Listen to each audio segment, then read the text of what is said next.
NJ에 네. 아직 NJ에 있냐고 설명하신 분들 대부분이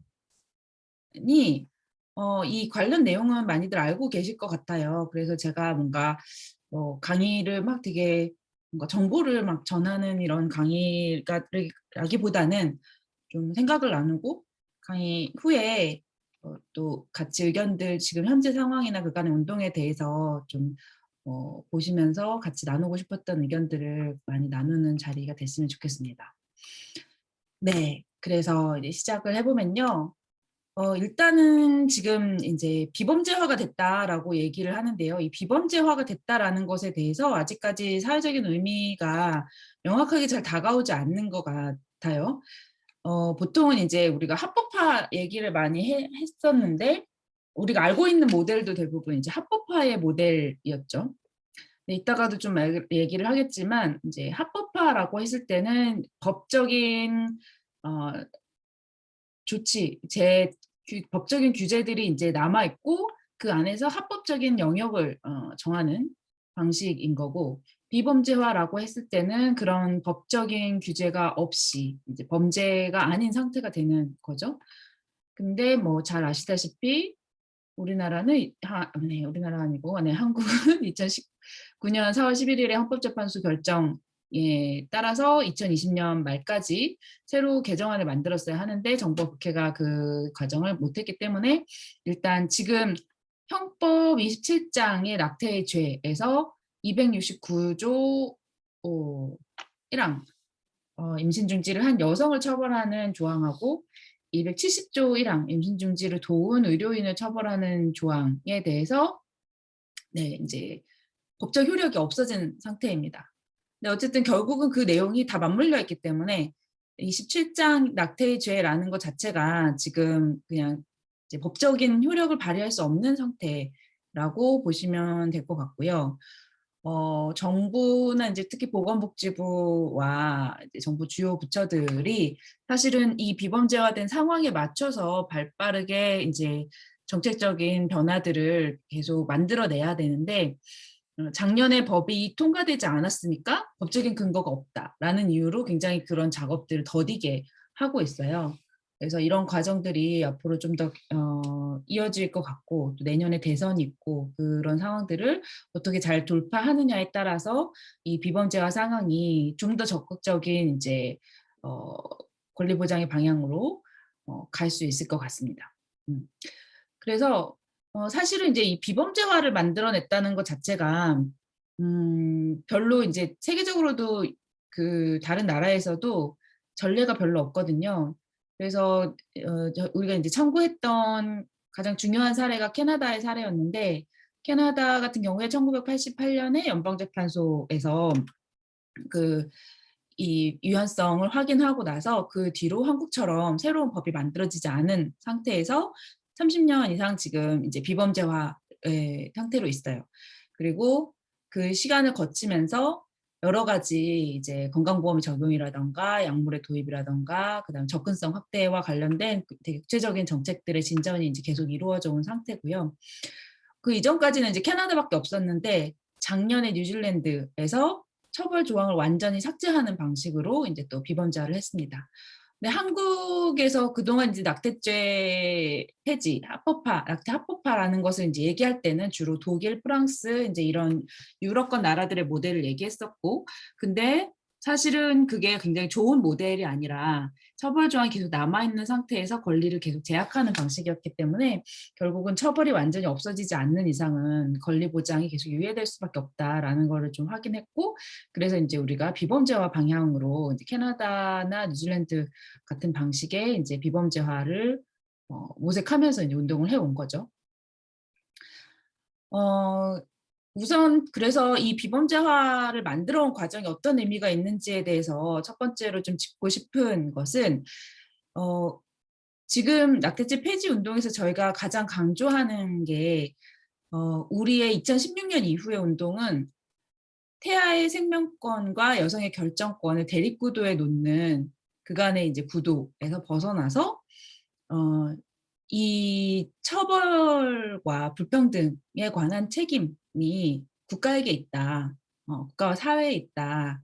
라는 것이었고 그랬을 때 선택도 태아의 생명도 여성의 선택도 사실은 어떤 일시적인 것이거나 단일한 단순한 것이 아니고 그런 사회적인 조건들 속에서 영향을 받을 수밖에 없다라는 점을 이제 새롭게 좀 담론을 제기를 했던 것이고 그래서 그 이분법적인 구도를 넘어선 이제 담론을 이제 만들 수 있었던 건데요. 아까 시작하면서 말씀드렸던 장애여성 공감의 제안으로 시작했던 장애여성 재생산권 새로운 패러다임 만들기 기획단이 사실은 그런 담론을 만들어내는 데에 굉장히 이제 중요한 계기를 마련해 줬습니다. 왜냐하면 장애여성의 경험으로 봤을 때 장애여성에게는 낳을 권리도 낳지 않을 권리도 없었고 그리고 장애인의 태어날 권리조차도 보장되지 않았던 역사가 있었고 그 역사를 봤을 때 국가는 사실상 생명을 수호한 것이 아니라 선별해온 역할을 국가가 자임했었다는 점을 이제 짚었기 때문이고요. 그래서 몇 가지 이제 우리가 보게 된 것은 사실 낙태죄의 역사는 단순히 여성을 처벌한 역사 차원의 문제가 아니고 국가의 발전주의 목표에 맞게 그리고 그간의 어떤 이 한국과 같은 전쟁을 막 지난 어떤 제3세계 개발도상국들의 인구 통제의 목적에 맞게 그리고 그 과정에서 생산성 있는 인구를 어떻게 지속시킬 것인가에 대한 선별의 목적에 맞게 통제되어 온 것이 사실상 낙태죄의 역사였다라는 것을 좀 강조해서 이야기를 하고 싶습니다. 지금 이 뭐 많이 아시는 것처럼 이 포스터를 보시면 너무 선명하게 이제 보이죠. 가족계획 정책 때는 1981년까지 국민소득 1000불을 달성하는 것이 목표였고 저출산 계획 정책이 되면서는 다시 대한민국을 달리게 하는 게 이제 목표가 돼요. 제가 여기 PPT에는 안 넣었는데 또 굉장히 명확하게 이제 잘 보여주는 그림이 있는데요. 가족계획 정책 때 대한민국 지도가 인구로 꽉 찬 그 그림이 있어요. 3,000리는 초만원 포스터와 2015년에 나왔던 15년, 16년에 나왔던 이제 대한민국 출산 지도를 또 비교해 보시면 이 국가의 인구 정책 목적에 따라서 이것이 어떤 여성의 권리도 아니고 어떤 태아의 뭐 되게 소중한 생명 태어날 권리 이런 차원의 문제가 아니라 국가의 개발 경제 개발 목표에 따라서 성장 발전주의적인 성장 목표에 따라서 이 출산 정책이 놓였었다는 것이고, 네 그것이 사실상 한편으로는 이 뭐랄까요 그 산업 경제에서의 생산성을 높이면서도 동시에 거기에 이바지할 수 있는 재생산 시스템을 구축하는 데에 이제 목표가 있었다는 것, 그 점을 볼 수 있고, 그러기 위해서 사실상 모자보건법을 보면 모자보건법의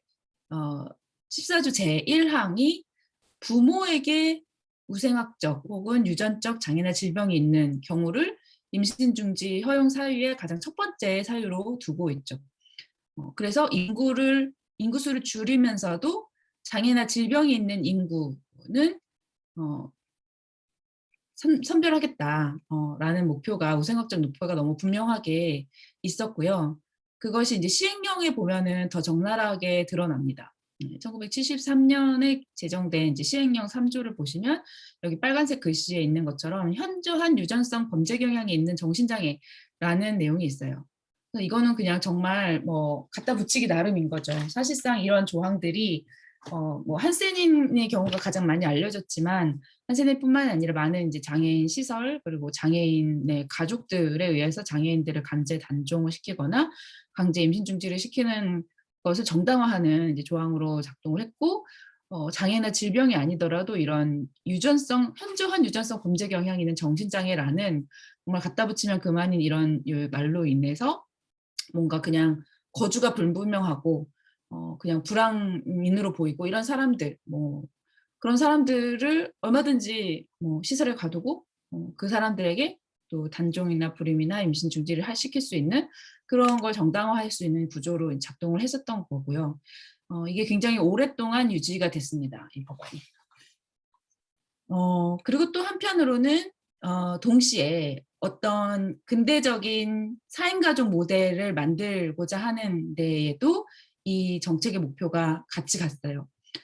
그래서 이전에는 굉장히 많은 자녀를 두고 그 자녀를 통해서 노동력을 유지하고 그런 모델이었다면 이제 인구 계획의 목표에 따라서 이 가족 계획 정책이 아시다시피 이제 경제 개발 5개년 계획과 가족 계획 이 정책이 함께 이제 맞물려 가면서 이 근대적인 성장 모델에 잘 맞는 가족 모델을 만들었던 거죠. 그것은 직장에 나가서 열심히 근면성실하게 일해서 돈 벌어오는 아버지와 그 아버지의 임금에 의존해서 어 살아가는 자녀와 아내, 그리고 이때 이 아내는 현모양처 심사인당의 현모양처 모델처럼 현명하게 아이들을 되게 교육열을 높여서 이제 아이들을 이제 높은 교육 수준으로 잘 키우고 남편이 벌어다 주는 돈을 아주 검소하게 가계 경제를 잘 꾸려서 가족 단위, 4인 핵가족 단위의 가족 경제를 잘 유지해서 경제 성장에 도움이 될 수 있는 이런 식의 이제 가족 모델을 만드는 것도 이 정책과 이제 함께 갔었다. 그래서 이제 당시에 뭐 여성지나 이런 것들 보면 사실상 이런 식의 어떤 가족 모델이 뭔가 되게 근대화되고 중산층 이상의 이 누릴 수 있는, 그래서 가정주부라는 지위 자체가 뭔가 특별한 지위가 될 수 있는 그런 식의 이제 모델들을 이상화하기 시작했고, 그런데 동시에 당연히 누구나 가정주부가 될 수 있는 것은 아니었죠. 그러니까 이 가정에서 남편의 수입으로 생활할 수 있는 아이들을 잘 돌보는 그런 가정주부의 모델은 사실은 많은 노동 계급의 여성들에게는 어, 사실 이루기 어려운 목표였고, 그래서 사실 또 대부분의 노동 계급 여성들은 이렇게 장시간 일을 하고 또 그 수입으로 원가족을 먹여 살리고 오빠나 남동생을 대학에 보내고 뭐 이런 식의 이제 역할을 하면서 동시에 좀 더 빨리 이제 결혼을 해서 그 결혼 자체가 또 하나의 원가족의 자산이 되게 하는 이런 식의 이제 이중적인 역할을 또 부여받기도 했었고요. 네. 그리고 이럴 때에 이제 이 노동하는 여성들의 임신 출산은 이 생산 목표에 맞춰서 통제가 됐겠죠. 네. 그런 부분들도 같이 좀 볼 수 있을 것 같습니다. 이 다음 사진은 어느 지역에 있는 보건소 사진인데요. 방청 및 승공사상 개몽 기간이라고 되어 있어요. 그리고 요 앞에는 미국인이 이렇게 서 있고, 미국인 이제 가족계획의 어떤 이제 한국에 원조를 해주던 담당자가 와가지고 한국의 가족계획 요원과 공무원들에게 보고를 받고 있는 모습입니다. 그러니까 이 사진 하나가 굉장히 많은 걸 말해주는 것 같아요. 미국인이 여기 보고를 받으며 서 있고, 한국인 가족계획 요원과 보건지소 이제 직원들이 여기서 보고를 하려고 서 있고, 얼마나 이제 가족계획을 잘 달성했는지에 따라서 해외에서 들어오는 이제 원조가 결정이 되고, 그리고 그 원조의 목표가 이 한국 정부가 이것을 또 국가 경제의 발전을 위한 목표로 이제 또 정당화할 때는 그냥 발전만이 아니라 이 발전 자체가 공산주의를 물리칠 수 있는 자유주의의 길로 갈 수 있는 미국 같은 자본주의를 잘 발달시킬 수 있는 그런 명분으로 정당화됐다는 거죠. 이거를 너무 잘 보여주고 있는 게, 당시에 그 선교사들이 사실 이 가족 계획을 굉장히 적극적으로 추진했거든요, 한국에서. 여기 오천혜라고 되어 있는 사람이 선교사이면서 당시 보건사회부 가족계획 고문이었고, 미국 인구협회 한국사무소 대표였고 뭐 이런 역할을 했어요. 어쨌든 이 사람이 쓴 당시에 이제 글을 보면 이런 식인 거죠. 그러니까 북쪽의 공산주의 세력과 일본의 경제 정책이 남한의 생활고를 미끼로 삼아서 한국에 침투하고 있기 때문에 생활고의 시급한 해결이 우선되어야 하고, 이걸 통해서 한국을 살기 좋은 금수강산으로 만드는 것이 하나님의 뜻이다. 뭐 하여튼 이런 내용으로 사실은 이제 기독교 신자들을 설득을 하고, 그래서 많은 이제 개신교인들이 이 가족계획 사업에 같이 적극적으로 동참을 하고, 심지어는 당시에 이제 기독교 목사들이 박정희 정권이 쿠데타로 정권을 잡았음에도 그 정권을 이제 정당화해주는 어떤 연설 같은 거를 해외에 나가서 할 때 이런 식의 어떤 내용들을 가지고 이제 그 정권을 정당화하는 역할을 또 하기도 했습니다. 그래서 총체적으로 보면 사실상 이 낙태죄 자체는 일제 시대의 일본 이제 일제 강점기 때 일제 정부가 일본의 법을 의용해서 이제 도입됐던 것을 해방 후에 첫 그 국회에서 형법을 이제 만들 때 그대로 이제 유지시킨 거거든요. 어, 그러다 보니까 이 낙태죄라는 것의 조항 자체가 일본의 이제 법 모델을 따르고 있고, 근데 일본은 그거를 어디서 이제 모델을 따왔냐면 독일에서 따왔어요. 그런 이제 법이 이제 유지되던 상태에서 한국이 70년대 경제 개발을 위해서 그리고 해외 원조를 받기 위해서 인구 계획을 세웠고, 그 가족 계획의 목표 하에는 단순히 이 인구 수를 줄이고자 하는 것만이 아니라 생산성 있는 인구를 만들겠다라는 우선적 목표가 있었다는 것. 그리고 그 목표를 위해서 인구 통제를 잘 할 때 그것이 곧 경제 개발로 이어지고, 이 경제 개발을 잘하는 것이 반공의 목표이기도 했던 이런 이제 요소들이 같이 맞물려서 작동을 했고, 이런 과정에서 국가 주도의 많은 불임 시술, 낙태 시술들이 이루어지기도 했고, 해외 입양이나 또 불량인이나 이런 장애인이나 또 그리고 이제 경제적으로 아이는 많이 낳았는데 경제적으로 이 아이들을 이제 양육할 수 없는 부모들의 이런 관계 하에서 비혼모 시설, 그리고 이제 보육원 시설, 이런 시설들이 굉장히 또 많이 늘어나는 이런 상황들을 이제 만들게 됐고, 네, 그런 과정에 이제 이런 다른 나라들의 이제 개입도 같이 작동을 했고, 그것이 가족주의를 통해서 작동했다라는 점을 좀 같이 볼 수 있을 것 같습니다. 그래서 사실 이런 과정을 보면은 사실 2010년에서 2012년까지 임신 중지, 그러니까 낙태죄의 문제가 처음으로 한국에서 이제 이슈화 됐을 때는 어, 해외에서 운동을 했던 그 전례밖에 없기 때문에 우리가 아는 게 한국은 사실 낙태죄가 있다는 것조차도 사람들이 굉장히 모를 때였고, 그래서 해외의 전례를 이제 따라서 우리가 이제 많은 논리를 만들었죠. 그리고 여성의 결정권을 중심으로 우리 주장을 많이 했어요. 근데 2012년 헌법재판소 결정을 보시면 2012년 헌법재판소는 네, 어쨌든 여성의 생명권과 태아의 생명권과 여성의 결정권을 이제 대립구도에 놓고, 태아의 생명권은 공익이고 여성의 생명권은 사익이기 때문에 태아의 생명권이 더 중요하다, 이런 식의 이제 판결을 내렸다는 거죠. 사실은 헌법재판소의 결정과 당시에 운동이 가지고 왔던 담론의 구도가 결론은 다르지만 그 구도 자체는 크게 다르지가 않았던 거예요. 근데 우리가 그때 놓쳤던 건 뭐냐? 실제로 한국의 역사를 들여다보면은 국가가 마치 되게 굉장한 생명의 수호자처럼 얘기를 하고 있지만, 사실상 국가는 한 번도 그런 생명의 수호자였던 적이 없다. 그리고 생명이라는 것이 단지 출생한다고 생명에 대한 윤리를 다 하는 것인가? 사실은 처벌이라는 장치를 통해서 이 어떤 생명들을 선별하고 혹은 그 태어난 이후의 삶에 대해서 그 불평등과 여러 착취적인 조건들을 책임지지 않는 구조를 임신한 여성을 처벌하는 것을 통해서 그냥 다 이제 전가해 왔던 셈인 거고, 그럴 때 여성의 결정이라는 것 역시도 단순히 그냥 여성 개인이 마음 먹는 차원의 문제가 아니라 그 결정에 개입하는 수많은 사회적 조건들과 사회문화적 조건들, 경제적 조건들, 뭐 노동과 주거와 관련된 조건들, 그리고 어떤 가부장적 가족 구조 안에서 뭐 아들만 낳기를 원한다든가 혹은 어떤 관계 안에서의 자녀만 원한다든가 이런 식의 어떤 특정한 조건들이 사실은 다 맞물려서 이루어지는 결정이라는 거죠.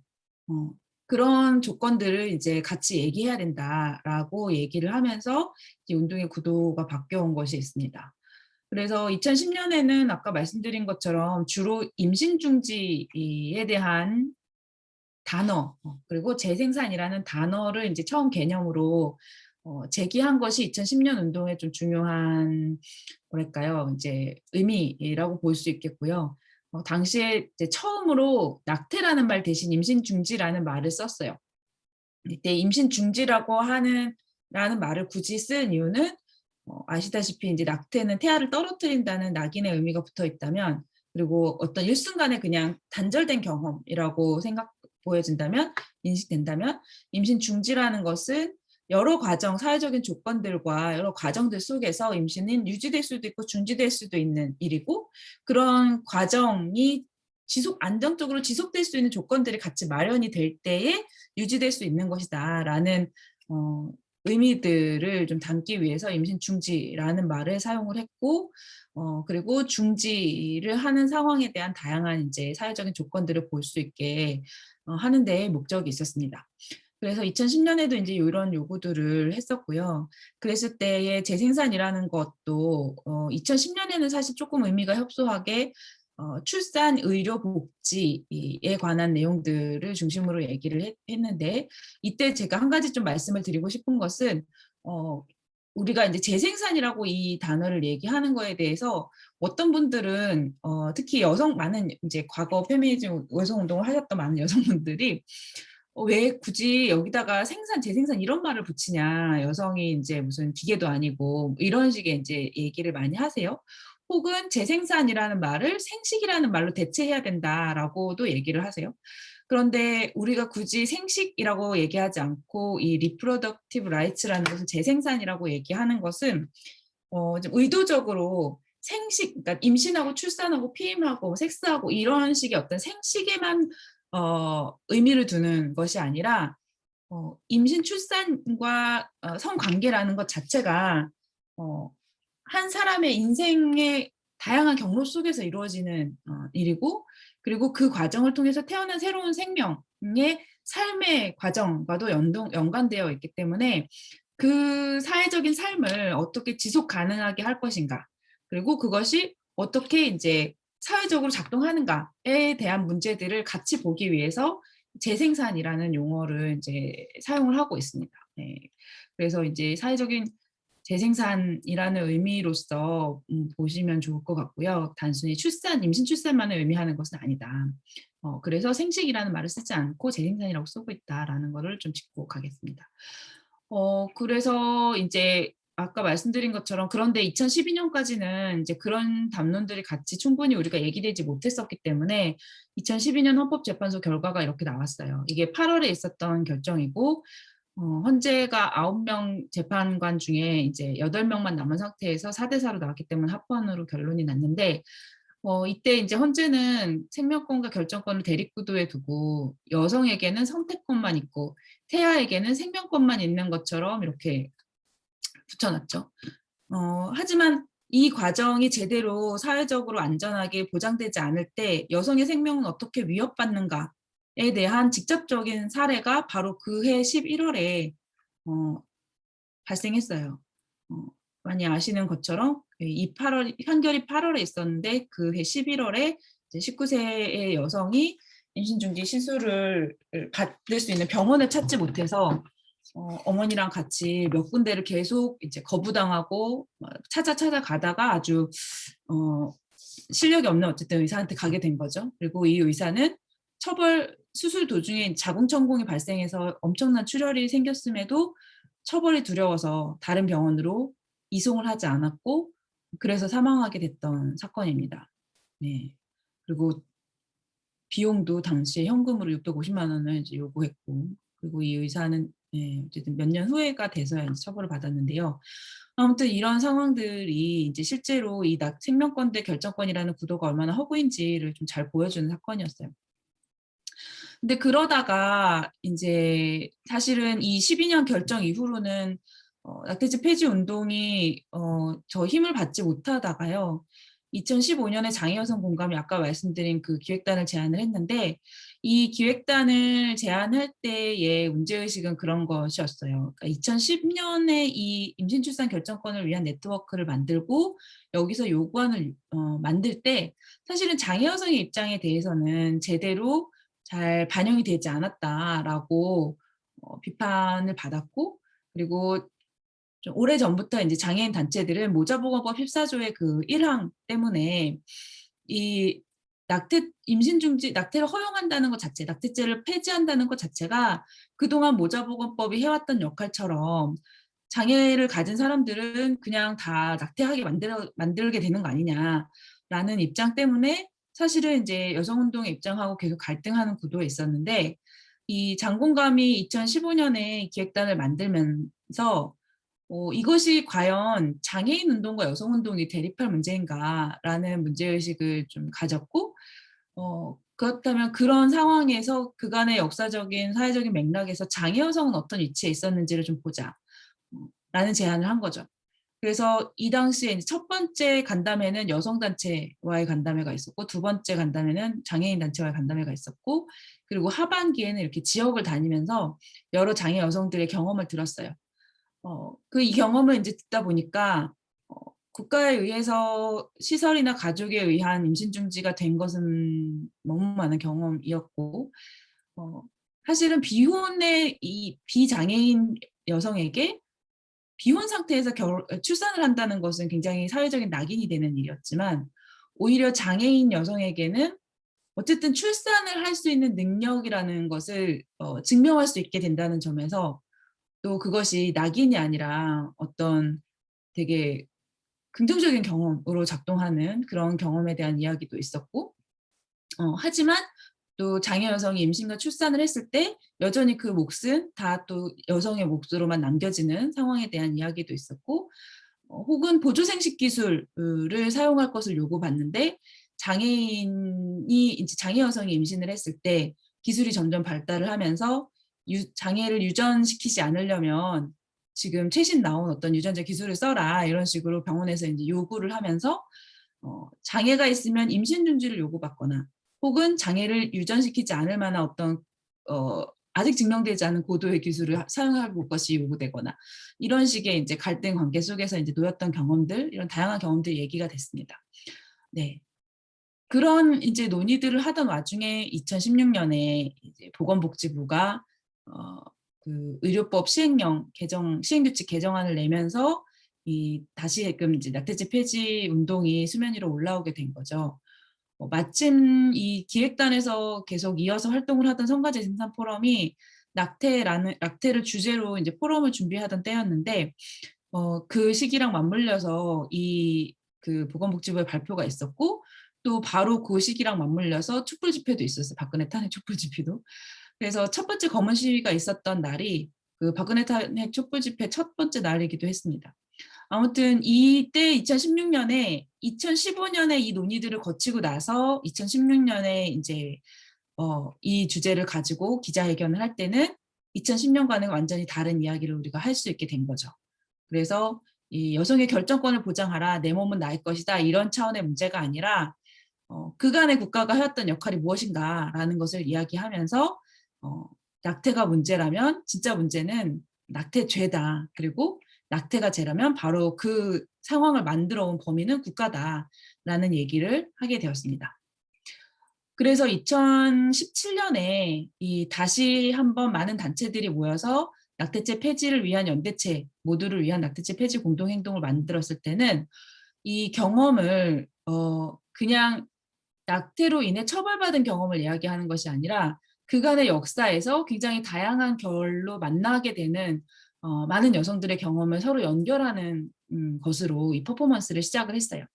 예를 들면 저도 이제 몇 년 전에 다른 데서 강의를 듣다가 2년 전에 들은 얘기인데, 어떤 그 60대 후반의 한 여성분이 86년도에 아들이랑 같이 그 은행 앞을 지나가고 있었는데, 보건요원이 가족계획 요원이 오더니 아줌마 애 몇이에요? 이렇게 물어보고 아들 둘 있다고 하니까 그냥 자기 데리고 갔다는 거예요. 아무 이유도 설명을 안 하고. 그리고 따라가서 보니까 그 보건 차량이었어요. 거기서 강제로 이제 복강경 시술을 한 거죠. 이유도 말을 안 하고. 그리고 거기에 자기가 본인 같은 이제 그렇게 끌려온 여자들이 몇 명 있었다 이런 얘기를 하셨거든요.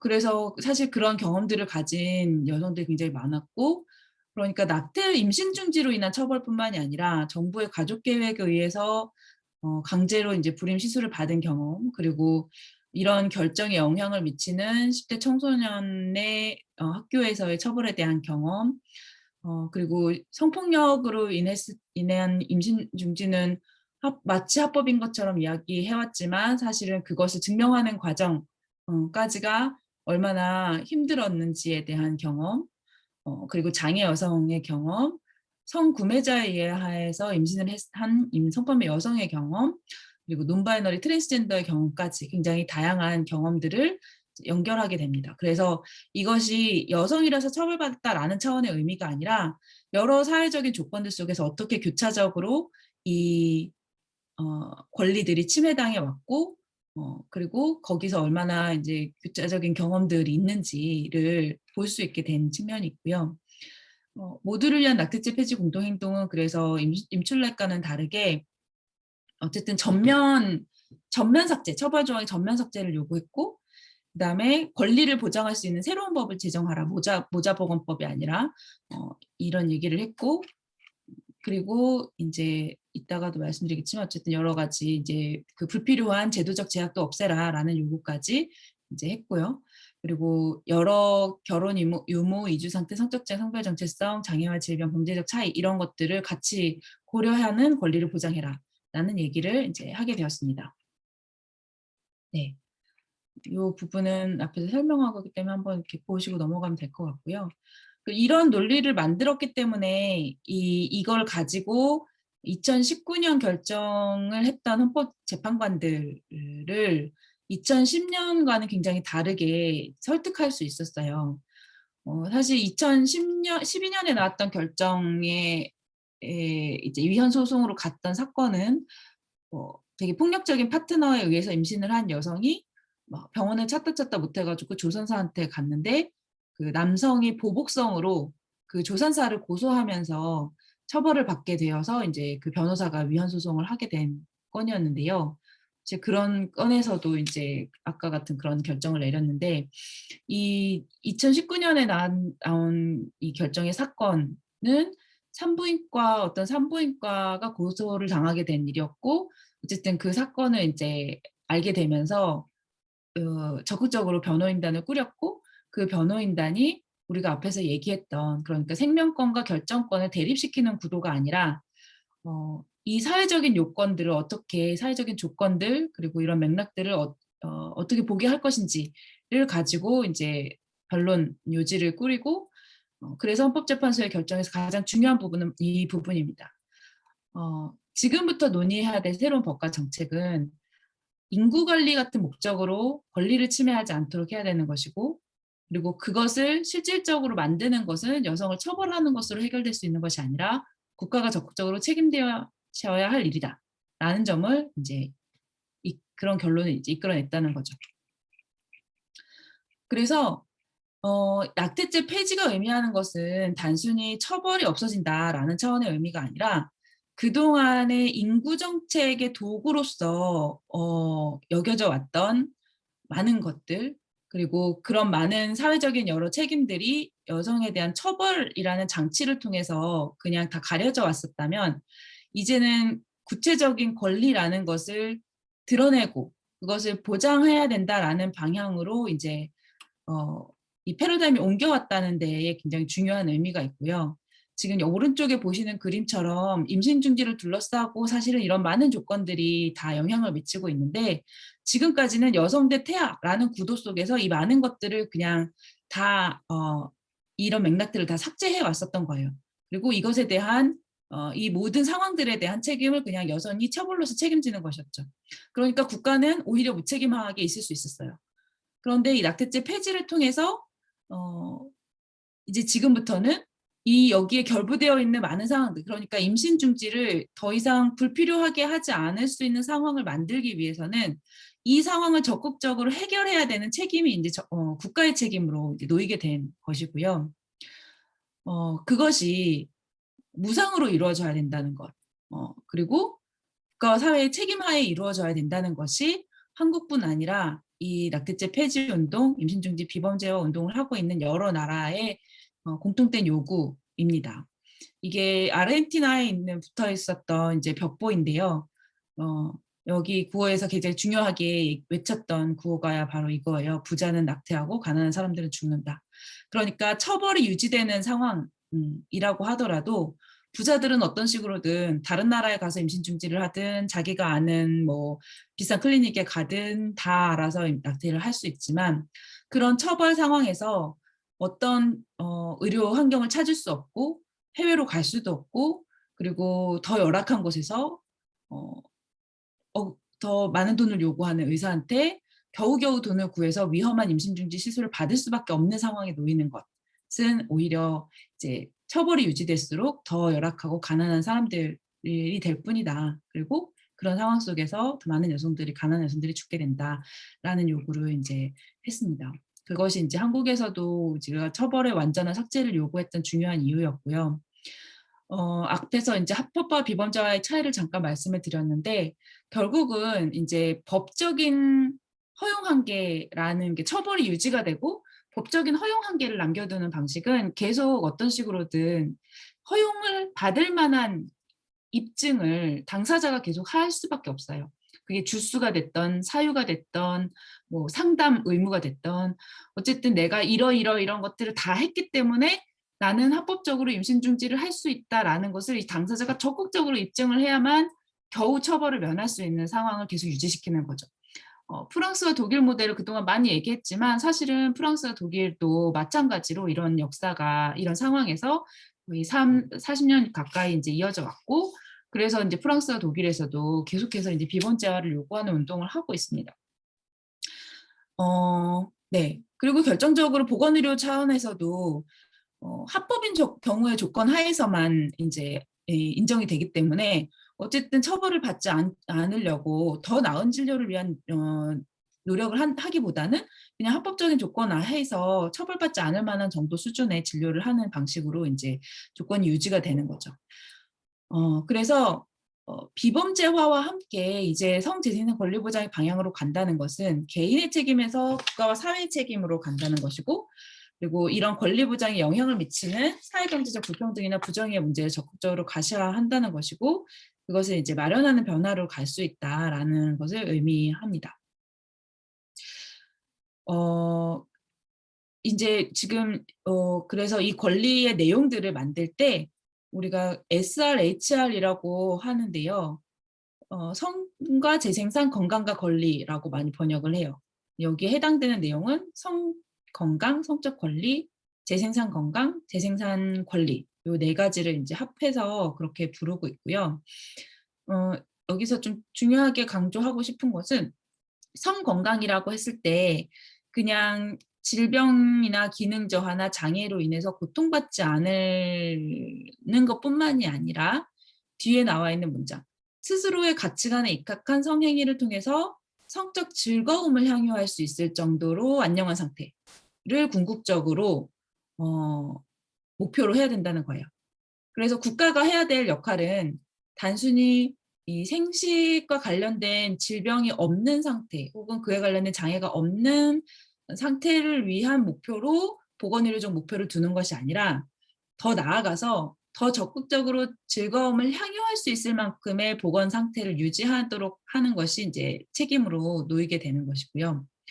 성적 권리 역시 마찬가지로 어 차별, 강요, 폭력, 사회적 낙인이 없어야 되는 건 당연한 전제고요. 단순히 폭력을 당하지 않을 권리가 아니라 이런 자신의 성적 정체성이나 친밀한 관계 형성이나 성행위나 이런 것들을 스스로 결정하고, 결정하는 것뿐만이 아니라 행사할 권리까지 포함된다는 것. 재생산 건강 역시도 네, 이런 것들을 직접 결정하고 행사할 수 있는 건강과 권리에 해당되는 내용이고, 재생산 권리도 마찬가지입니다. 그리고 이것을 달성하기 위해서는 그냥 뭐 건강만 잘 유지하면 되는 것이 아니라, 그리고 그냥 뭐 '결정할 수 있다.'라는 권리를 법에 그냥 명시하는 차원의 문제가 아니라, 이것을 적극적으로 달성할 수 있는 접근성을 확보해야 돼요. 그래서 관련한 시설이나 재화나 정보 일체에 대해서 방해받지 않고 접근해야 할 수 있어야 되고, 그리고 장애나 뭐 언어가 다르거나 혹은 문자에 대한 이해력이 다르다면 그런 사람들에게 다 정보를 스스로 이해할 수 있는 방식으로 이제 정보 접근성을 줘야 되고, 지역적으로 어떤 어 접근의 차이가 있다면 그런 지역적인 인프라를 만들어야 되고 이런 등등의 역할들을 인제 해야 되는 것이 적극적인 이제 권리 보장의 방향이 되는 거죠. 그다음 PPT에 있는 그림은 이제 성적 권리를 나타낸 그림인데요. 앞에서도 말씀드린 것처럼 이 성적 권리라고 했을 때 사실은 성적 권리에 대한 내용은 재생산 권리에 비해서 이제 국제사회에서도 사실 뭐랄까요? 완전히 합의된 내용은 아닌데요. 왜냐하면 이제 보수적으로 여기에 반발하는 나라들이 굉장히 많다 보니까. 어 그치만 아주 오래전부터 이제 이 성적 권리에 대한 내용을 계속 얘기를 하고 있습니다. 그리고 이 성적 권리는 재생산 권리와 뗄 수 없고 재생산 권리 역시도 성적 권리를 떼놓고는 할 수가 없어요. 당연히 또. 그랬을 때 인제 여기서 좀 짚고 넘어가고 싶은 것은 그냥 성적 권리는 성생활을 잘할 권리, 뭐 원하는 파트너를 만날 권리 이런 차원의 문제만이 아니고 여기 8 번에 있는 것처럼 과학적 진보의 혜택을 제대로 누릴 권리도 있고요.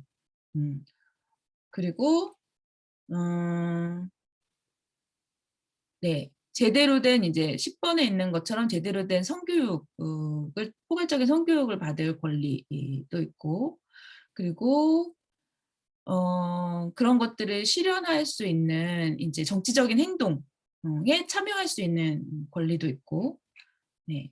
결정적으로 이런 상황들을 이런 성적 권리들을 적극적으로 누릴 수 있도록 행사하고 향유할 수 있도록 노동 조건, 주거와 관련된 조건, 그리고 교육에 관한 권리 이런 제반의 권리들을 같이 연결할 수 있어야 이 성적 권리가 보장될 수 있는 조건이 되는 거죠. 그거를 인제 크게 4 축으로 정리해 보면 이런 내용이 될 것 같습니다. 네. 이거는 이제 참고로 보시면 될 것 같고요. 어 그러면 인제 우리가 인제 비범죄화가 된 거잖아요. 그럼 앞으로 인제 비범죄화 이후에 어떤 그림이 좀 그려질 것이냐라는 것을 짚으면서 과제를 같이 얘기해 보려고 하는데요. 일단 몇 가지 인제 앞에 캐나다랑 뉴질랜드 사례를 좀 보면 캐나다 같은 경우에 앞서 말씀드린 것처럼 이제 낙태죄 폐지를 1988 년에 했고 이 폐지의 의미는 어쨌든 법이 어 효력을 상실한 것을 의미하고요. 그런데 인제 한국은 아무래도 이 시기를 좀 더 앞당기기를 바라고 있지만 캐나다는 이런 권리 보장을 위한 과정이 이제 꾸준히 계속됐고 사실은 이 과정에 의료인들이 굉장히 많은 역할을 했어요. 음. 그리고 2015 년에 그 유산유도제 처방을 허용한 것이 2015 년이 되어서 인제 좀 다른 나라보다 훨씬 늦게 됐고요. 어 그리고 이것도 의료인들이 적극적으로 인제 1년 한 달에 한 번씩 그 보건부랑 막 얘기를 해 가지고 불필요한 이제 규제 조치들을 다 삭제하는 것을 1년 동안 이제 만들었고 지금 기본적으로 건강보험의 보장이 다 되기 때문에 임신 중지 역시도 건강보험에서 급여 항목으로 무상으로 보장을 하고 있고 그다음에 청소년이나 지적 장애인의 경우에 스스로 인제 이해 능력이 없다고 판단되더라도 완전히 그런 의사결정을 할 수 있는 능력이 아예 없다라고 판단되지 않는 이상 스스로 결정할 권리를 적극적으로 인정을 하고 있고 그래서 청소년이 꼭 뭐 임신중지 받으려면은 부모님이나 선생님을 데려와야 된다거나 이런 조건이 없습니다. 그리고 이 청소년의 권리를 적극적으로 보장하는 근거로 아동권리협약을 얘기를 하고 있고요. 그래서 아무리 청소년일지라도 혹은 지적 장애인일지라도 의사는 기본적으로 이 사람이 이해할 수 있는 용어로 당사자에게 충분히 먼저 설명을 해야 되고 당사자의 의사결정에 대한 내용을 가장 우선해서 먼저 들어야 돼요. 다른 사람의 도움을 받게 된다고 하더라도. 그런 전제 조건을 인제 만들어 왔고요. 뉴질랜드는 완전히 인제 처벌 조항은 없는데 주수에 대한 가이드가 있어요. 그래서 20 주까지 본인 요청으로 가능하고 20주 이후에는 여러 의학적인 뭐 우려나 이런 것들을 인제 같이 보기 위해서 의사 2 명의 상의하에 진행하도록 되어 있는데 이것도 이걸 이렇게 안 한다고 해서 처벌을 받는 건 아닙니다. 네. 근데 인제 여기서 좀 봐야 될 거는 뉴질랜드를 비롯해서 많은 나라들이 의료인 거부권을 인정을 하고 있고 작년에 이제 국회에도 국민의힘이 의료인 거부권이 포함된 조항 그 개정안을 지금 2개 정도 내놓은 상태거든요. 근데 의료인 거부권이라는 것 자체가 굉장히 많은 문제를 일으키고 있어요. 일단 지금 그 문제가 굉장히 뭐 지난 한 30년 동안 계속 의료인 거부권을 인정함으로써 접근성에 제약이 생기고, 그래서 실제로 정말 위험한 상황인데도 안 하겠다고 해서 결국 사망에 이르게 되는 사건들이 생긴다거나, 혹은 인제 임신 중지뿐만이 아니라 임신 중지 시술만 거부하는 게 아니고 약의 처방을 거부한다든지, 더 나아가서는 이제 피임약 처방까지도 거부한다든지, 뭐 이런 식으로 인제 그 거부권의 내용이 확장되고 있다 보니까 이제 유엔 차원에서도 계속 이런 권고들을 이제 내고 있는데요. 뭐 이제 2018 년에 발표된 자유권위원회 생명권 부분에서도 이 "거부하는 조치를 취해서는 안 된다."라는 얘기를 인제 중요하게 좀 짚고 있고, 뉴질랜드에서도 이제 비범죄화는 됐지만 거부권은 인정을 했는데, 이 뉴질랜드 법 개정 협회에서 얘기하고 있는 이 성명의 내용이 좀 중요하게 좀 중요한 얘기를 하고 있어서 인제 여기에 좀 붙여 놨습니다. 왜냐면 우리가 이거를 인제 양심적 거부라고 많이 부르는데요.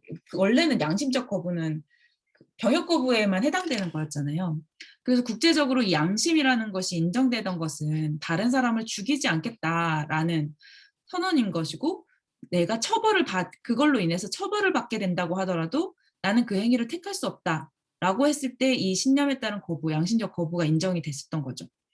그런데 그거를 의료인들이 가지고 와서 의료인이 내가 종교적 신념에 따라서, 종교적 양심에 따라서, 혹은 개인의 윤리적 양심에 따라서 의료 행위를 거부하겠다라고 했을 때는 완전히 다른 의미가 된다는 거예요.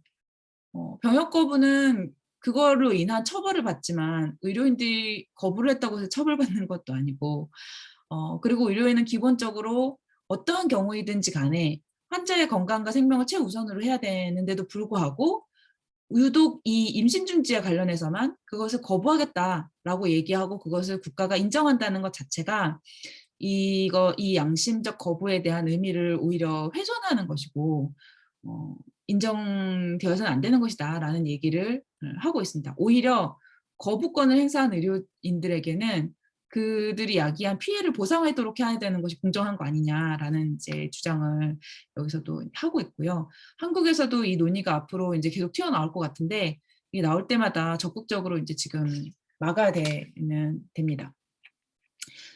그리고 인제 그런 얘기를 하다 보면은 그래도 의사들이 "거부를 할 수 있어야 된다."라는 얘기를 의사들은 또 계속 하고 있어요. 그런데 거부를 하지 않더라도, 그러니까 거부권이라는 것을 법에 명시하지 않더라도 전달 체계를 통해서 그런 문제들을 인제 적극적으로 구축함으로써 인제 해결을 할 수 있거든요. 그래서 인제 1차 의료기관부터 3차 의료기관까지가 잘 연동이 되는 체계를 만들 수 있다면, 그리고 그거를 위해서 국가나 지자체가 적극적으로 이제 조치를 취한다면, 사실은 1차 의료기관에서 어려운 것을 2차 의료기관으로 연결할 수도 있고, 그리고 20주 이후나 인제 더 이제 복잡한 임신 중지의 상황 같은 경우는 3차 의료기관에서 제대로 인제 상담과 진료 체계를 갖추어서 할 수 있게 하는 그런 이제 보건의료 시스템을 만드는 것이 더 중요한 것이죠. 그런 방향으로 인제 가야 되겠고요. 그리고 인제 임신 중지라는 것이 그동안은 인제 이렇게 개별적으로만 다뤄져 왔는데, 사실은 당연히 성교육, 월경, 성관계, 피임, 임신, 임신 중지, 출산, 양육 이런 모든 것들이 다 이제 연동되는 과정이고, 그리고 모든 사람들에게 동일하게 나타나지 않을 수도 있는, 다 각자의 인생 경로에 따라서 또 되게 다양한 경험들이 있을 수 있는데, 그런 부분들을 인제 좀 같이 고려하는 사회를 좀 만드는 것이 필요하겠고요. 네. 앞에서 얘기했던 그런 원칙들을 다시 한번 확인하고 있습니다. 마지막으로 얘기할 것이 인제 재생산 권리 차원이 아니라 정의 차원의 운동에 대한 이야기인데요. 원래 재생산 권리라는 말이 얘기가 될 때는 이것이 이제 주로 많이 얘기하는 건 이제 1994 년에 카이로 인구회의를 많이 얘기를 해요. 이제 거기서 재생산 권리라는 얘기를 인제 사용을 했고, 그리고 그걸 인제 베이징 95 년에 베이징 여성회의에서 다시 한번 그 원칙을 확인하면서 인제 많이 쓰이게 된 용어인데, 이 재생산 정의라는 말은 미국의 이제 유색인 비백인 커뮤니티, 이주민 커뮤니티에서 이제 제기된 개념이거든요. 어 그래서 주로 인제 임신 중지할 권리, 그리고 거기서 주되게는 프라이버시 권리, 이렇게 많이 얘기가 되는데, 사실은 많은 비백인 커뮤니티라든가 인제 특히 흑인들 같은 경우는 오히려 어 출산을 하는 것 자체가 전혀 본인의 의사대로 할 수 없는 조건이었잖아요. 그러니까 평소에는 전혀 이 여성으로서 다뤄지지 않다가 노예로서 부려먹을 때는 계속 인제 노예이기만 해야 됐고, 그다음에 백인의 가정에서 뭐 성폭력을 당한다든지 아니면 그런 상황이 있을 때는 또 강제로 임신 중지를 당하기도 하고, 노예를 계속 낳게 하기 위해서는 또 계속 그런 출산을 강요하기도 하고, 사실 이런 상황들이 굉장히 복잡하게 연결되어 있었고, 어 그런 역사적 맥락들이 있고, 또 선주민 같은 경우에도 강제로 인제 단종 시술 같은 거 굉장히 많이 당하고, 그런데 선주민 커뮤니티의 가부장적인 인제 구조 안에서는 또 그 안에서의 여성의 결정에 의한, 자기 결정에 의한 임신 중지가 또 낙인이 찍히기도 하고, 이런 상황들이 같이 다 맞물려 있었기 때문에 그냥 "여성의 임신 중지할 권리를 보장하라."라는 내용만으로는 전혀 우리 비백인, 흑인, 선주민 커뮤니티, 이주민 커뮤니티에서는 "그것이 우리의 권리가 되지 못한다."라는 얘기를 인제 하기 시작한 거죠. 그러면서 재생산 정의라는 개념을 이제 이야기하기 시작했어요. 이것을 얘기한 이제 좀 뭐 가장 유명한 단체로는 시스터송이라는 단체가 있고, 그다음에 제가 여기 인용한 재생산 정의를 위한 아시아 커뮤니티는 주로 아시아에 기반하고 있는 이제 단체인데요. 이 말이 굉장히 재생산 정의가 무엇을 의미하는지를 잘 표현하고 있습니다. 재생산 통제와 여성의 몸과 노동의 착취는 그냥 여성에 대한 착취만이 아니라 인종, 계급, 젠더, 섹슈얼리티, 장애, 여성, 이주 상태에 기반한 그런 모든 사회적인 억압 시스템을 만들고 유지시키기 위한 도구로서 여성의 몸과 노동의 착취가 이루어진다는 것이죠. 그래서 이 이런 통제의 구조를 같이 바꾸지 않고서는 임신 중지할 권리를 요구하는 것으로 '모든 이들의 권리 보장이 될 수 없다.'라는 이야기를 하는 것이고, 그렇기 때문에 권리 차원이 아니라 정의가 이제 운동의 목표로 놓이게 됩니다. 앞에서 이제 제가 장여성 공감의 활동을 얘기를 한 것처럼 한국에서도 이 운동을 만들어 오는 데에 사실은 이런 입장이 굉장히 중요한 참조점이 됐어요. 그래서 단순히 인제 개인적으로 낙태를 할 권리 하지 않을 권리, 이런 차원의 문제가 아니라 정말 낳을 권리와 낳지 않을 권리, 그리고 거기에서의 성적 관계와 사회적인 위치, 이런 모든 것들을 같이 바꿔나갈 수 있는 운동, 이것이 인제 재생산 정의 운동의 목표로 놓이게 되고, 앞으로 우리가 할 운동도 그 재생산 정의의 방향에 맞춰져 있습니다. 그래서 이제는 단순히 이제 임신 중지에 대한 접근성을 높이는 것 차원의 문제가 아니라 이것을 가로막는 여러 사회적인 조건들을 같이 바꿔나가는 데에 인제 좀 중요한 목표가 있는 거죠. 예를 들면 어 지금 이주의 경우를 예로 든다면, 어 많은 이주 여성들이 결혼 이주로 오게 되면 어 그 한국인 남성과의 출산 여부에 따라서 귀화 요건이 달라지고, 그리고 이 결혼 이주 여성의 인제 그 거주 신분 자체를 한국인 남성의 가족이 보증하게 되어 있는 거나 마찬가지이기 때문에 그 관계에서 떠났을 때 거주의 요건 자체가, 거주 자격 자체가 굉장히 불안정해지고, 한국인 남성과의 관계가 아니라 이주민 간의 출산을 한국에서 했을 때에는 한국에서 임신 중지도 할 수 없고 출산해서 키울 수도 없기 때문에 사실은 이제 많은 이주 여성들이 출산을 해서 브로커를 통해서 본국으로 아이를 보내거든요. 거의 90% 이상이 그렇게 하고 있다고 해요. 그래서 이런 상황들을 이제 같이 바꿔나가는 거. 그래서 이주에 대한 어 권리를 바꾸는 것이 사실은 이 문제하고도 또 관련이 되어 있고요. 그랬을 때 여기서 좀 더 들어가면 단순히 이주 여성의 거주권에 관한 문제가 아니라 한국이 이주 여성과의 결혼 이주 정책을 어떤 맥락에서 시작했나라는 문제부터 들어가게 되면 인제 90년대 후반 95년경 부터 이제 출산율이 낮아지는 것에 대응하기 위한 어 농촌 총각 장가 보내기의 일환으로 인제 그 정책이 시작되었다는 점, 그래서 농촌의 생산력과 재생산을 계속 책임지기 위한 이제 도구로서 또 그런 정책들이 활용되어 왔다는 점, 이런 문제들을 인제 같이 바꿔나가는 데에 이 재생산 정의 운동의 목표도 같이 놓이게 되는 거죠. 한 가지 예를 들면 인제 그런 내용들이 인제 같이 들어올 수 있겠고요. 음 재생산 정의라는 이름을 붙이지는 않았지만 사실은 인제 유엔의 많은 이제 이런 이제 협약에서도 그런 내용들이 같이 반영이 되어 있어요. 특히 그걸 이제 가장 많이 반영하고 있는 게 경제적, 사회적, 문화적 권리 위원회의 일반 논평인데, 이 논평의 내용을 보시면 지금 빨간 줄에 있는 것처럼 어 그냥 권리를 명시하는 차원이 아니라 이 건강에 영향을 미치는 사회적 결정 요인들을 바꿔야 된다. 그 결정 요인들은 여러 사회적인 불평등, 젠더, 출신 종족, 연령, 장애, 기타 등등의 요인에 의한 불평등, 빈곤과 임금 불평등, 구조적인 차별, 그리고 이런 모든 것들에 의한 소외, 이것이 이 건강의 사회적 결정 요인으로서 작동을 해서 제대로 된 인제 상황을 인제 보장을 못 받게 만든다라는 점을 지적을 하고 있고요. 음. 그런 불평등에 영향을 미치는 것이 인제 지금의 여러 이런 젠더 문제, 이것도 그냥 참고로 보시면 될 것 같아요.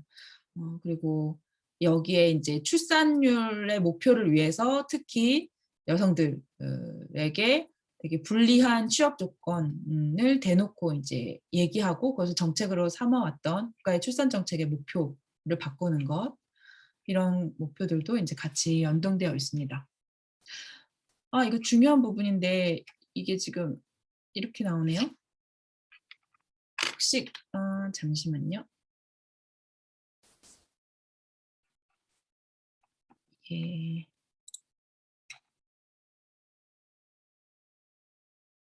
이렇게 나오지?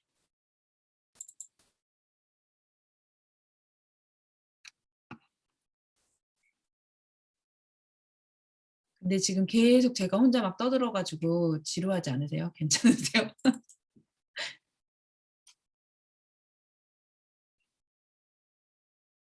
원본을 보니까 그렇게 까맣게 돼 있더라고요. 원본이 까맣게 나와요? 예. 제가 어렸을 때도 까맣게. 뭔가 PDF로 저장할 때 뭔가가 잘못됐나 보네요. 음. 이 배경이 좀 그렇게 설정이 돼 있어서 그런가 보다.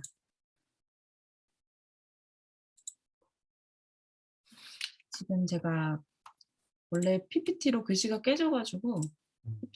네, PDF로 한 거였는데 다시 PPT로 공유를 해 보겠습니다. 예. 네. 혹시 지난주에 기자회견 한 거 보셨어요? 반올림에서? 보신 분 계세요? 이게 뭐냐면 작년에 제주료원 간호사들에 대한 2세 질환에 대한 산재 인정 판결이 있었잖아요. 음. 그게 인제 굉장히 오랜 시간에 걸쳐서 대법원 판결을 받아낸 거였는데, 이 제주령 간호사들이 제기한 것이 뭐였냐면 본인에게 산재가 발생한 것은 아닌데 이 근무 시간의 유해 환경, 그러니까 약을 제조할 때 유해 환경과 그다음에 과로, 스트레스 등등의 여러 유해 환경으로 인해서 자녀에게 인제 질병과 장애가 발생을 했는데 그거를 산재로 인정하라라는 신청을 한 거였어요. 그런데 지금의 현재 인제 산재 인정 요건에서는 산재가 발생한 당사자가 여성 노동자가 아니라 태아일 때의 자녀이기 때문에 그 자녀에게는 산재 보상을 받을 권리가 없다라고 봤던 거죠. 그래서 인제 그게 보상이 되지 않았던 것을 법원에 제기를 해 가지고 1 심에서는 보상을 인정할 수 있다라는 판결이 나왔는데 2 심에서는 그게 한번 뒤집혔고 대법원에서는 1 심을 인정을 해서 인제 산재 인정을 할 수 있게 인제 된 거거든요. 그때 인제 법원이 얘기했던 근거는 태아와 여성 임신 기간 중에 한 몸이나 마찬가지다. 그렇기 때문에 여성 노동자에게 유해한 노동 환경으로 인해서 태아에게 영향을 미쳤다면은 그 당시에 여성에게 미친 영향에 의한 것으로 봐야 된다. 그렇기 때문에 이 사건에 있어서도 산재가 인정될 수 있다라는 얘기를 한 거였어요. 근데 그 결정이 이제 되게 오랜 시간에 걸쳐서 나오고 나서 도 산재보상보험법이 인제 바뀌지 않고 있어서 이 문제를 인제 계속 제기를 하고 있는데, 반올림의 여성 노동자들이 다시 한번 인제 이 문제를 제기를 하게 된 거죠. 얘기를 들어보니까 원래 반올림에서 인제 그 피해자들을 모을 때 지금 우리가 인제 많이 사회에서 알려진 이제 그런 질환들뿐만이 아니라 이 생식 관련한 질환을 가지게 된 사람들도 되게 많았고, 그리고 그걸로 인해서 이세에게 장애나 질병이 생긴 경우들도 이제 접수가 됐었는데, 그동안 투쟁을 할 때는 이 사례를 적극적으로 얘기하기가 굉장히 어려웠다고 해요. 그리고 이것을 인제 드러내는 것이 여러 측면에서 인제 맞물리는 어려움들이 있는데, 예를 들면 인제 그런 거죠. 어 네, 일단은 어쨌든 일단 이 얘기부터. 어쨌든 그래서 그 제주의료원에 이어서 산재보상보험법의 인제 개정을 요구하기 위해서 반올림의 인제 이세 질환의 문제를 가진 분들이 세 분이 이제 산재 신청을 했고요. 지금 법에 의해서 당연히 산재 인정이 받아들여지지 않을 것이라는 걸 예상을 하고 신청을 했어요, 운동으로 만들기 위해서. 제가 여기에 인제 인용한 발언문은 그중에 한 분의 발언문이에요. 그런데 인제 지금 이 운동을 시작한 반올림 구성원들도 그렇고 저희랑 같이 먼저 좀 얘기를 하면서 계속 좀 '고민을 해야겠다.'라고 생각한 것은, 첫 번째는 지금의 낙태죄 폐지의 운동을 만들어 왔던 이 국면에서는, 그리고 이미 인제 원래도 법적으로 태아는 민법상의 권리 주체는 아니거든요. 그렇기 때문에 태아 자체가 어떤 뱃속에 있을 때 어떤 권리를 가질 수는 없어요. 그런데 낙태죄를 유지시키기 위한 논리로 태아도 권리가 있다, 태아 생명권 막 이런 얘기를 계속 하다 보니까 사실은 마치 태아에게도 무슨 법적인 권리가 있는 것처럼 얘기가 되어 오기도 했는데, 우리가 그동안에 인제 이 낙태죄 폐지를 밀고 오면서 주장했던 것은 태어나고 나서의 권리를 제대로 보장하는 것이 중요한 것이고, 태어난 이후에 법적인 권리가 발생한다고 볼 수 있다라는 얘기였고요. 그랬을 때 인제 이 산재 운동 투쟁을 하면서 그 자녀에게 질병이 태아 시기에 질병이 생기고 나서 권리가 보장되어야 된다. 보장받을 수 있는 보상을 산재 보상을 받을 수 있는 권리가 인정되어야 된다라고 했을 때, 이것은 태아에게 독자적인 권리가 있어서가 아니라 이 태어난 이후의 삶의 질을 제대로 보장하기 위한 사회적인 여건이 필요한데, 그것을 이미 모체에 있을 때부터 여성 노동자들에게 위험한 노동 환경을 계속해서 유지시킴으로써 어 그 피해를 야기하게 됐다는 논리로 인제 이 권리 보장의 내용들을 만들어갈 필요가 하나가 있고, 그다음에 지금 인제 산업재해, 중대재해 관련한 인제 서사를 많이 얘기를 할 때 그 과정에서 계속 이것이 굉장히 너무 슬픈 피해고 너무 힘든 피해고 그렇기 때문에 인정받아야 되는 식으로 인제 많이 얘기를 하게 되는데, 사실은 이것도 이제 그렇게 가기가 쉬운 거예요. 장애를 가진 것, 질병을 가진 것 자체가 너무 슬프고 힘든 일이기 때문에 보상을 받아야 다는 얘기가 아니라, 장애나 질병을 가진 사람들도 어 제대로 건강권에 대한 권리를 보장받으면서 살아갈 수 있어야 되는데, 애초에 유해 노동 환경을 계속해서 유지시키는 것 자체가 그 권리를 보장받을 수 없는 환경을 만든다라는 점에서 그런 방향으로 인제 얘기가 될 필요성, 어 그래야지 장애 자체가 문제인 것이 되지 않는다는 점이 있고요.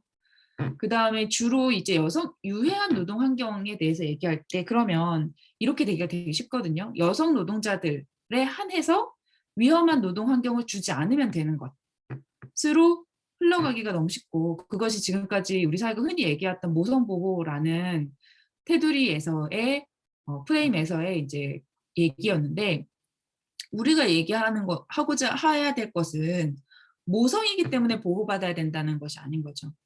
그러니까 기본적으로 모든 노동자에게는 유해한 노동 환경이라는 것 자체가 없어져야 되는 것이고 어, 여성만이 생식 질환을 겪거나 재생산 건강에 영향을 받는 것이 아니라 남성 역시도 생식 독성에 관한 질환을 겪게 되는 것이고 여성이기 때문에 엄마이기 때문에 유해한 환경으로부터 보호되어야 되는 것이 아니라 모든 노동자에게 그런 유해한 노동 환경 자체를 없애나가는 게 목표가 되어야 되는 것이죠.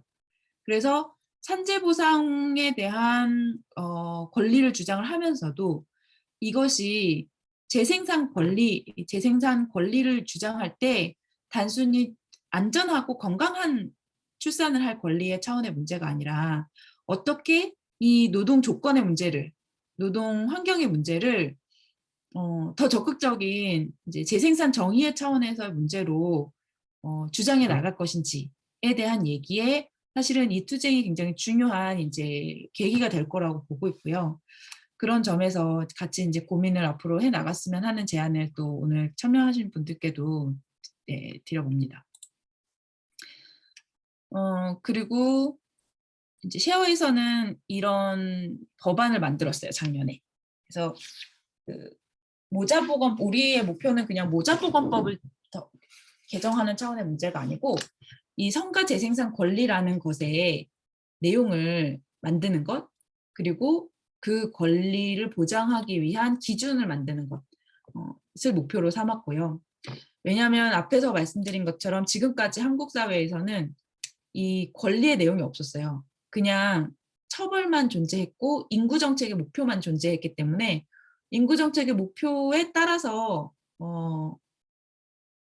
다뤄져 온 거죠.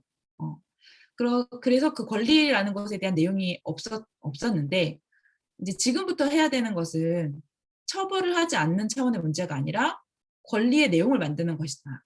그랬을 때 우리에게 어떤 권리들이 필요한가 앞에서 얘기한 그런 권리들을 더 구체화하기 위해서 노동에 관련된 권리 그리고 의료 환경에 관한 권리, 교육에 관한 권리, 그다음에 사회복지나 시설에 관한에서의 권리 이런 모든 내용들이 이제 같이 포괄적으로 기준으로서 들어갈 필요가 있고 그랬을 때 이 기본법을 만든다는 것은